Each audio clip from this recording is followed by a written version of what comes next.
喺劉伯伯的一天入面，我哋見到嘅從來都唔係冷冰冰嘅科技參數，而係無數個充滿溫度同風險嘅日常瞬間，係牙肉出血嗰陣無人察覺嘅隱憂，係跌倒之後遲咗半個鐘先傳到嘅警號，係槍親咳嗽嗰陣未被記錄低嘅吞咽危機。當數據被鎖死喺紙本同埋一個個孤島系統入面，呢啲瞬間就會變成照顧上嘅盲點，姑娘同護理員嘅記憶會模糊，醫生嘅判斷會失準，屋企人嘅信任都會打折扣。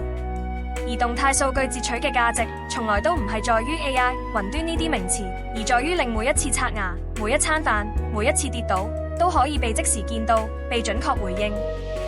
科技從來都唔係主角，佢只係嗰雙無形嘅手，托住劉伯伯嘅安穩，減輕陳姑娘嘅慌亂，令照顧唔再係被動咁修補，而係主動咁守護。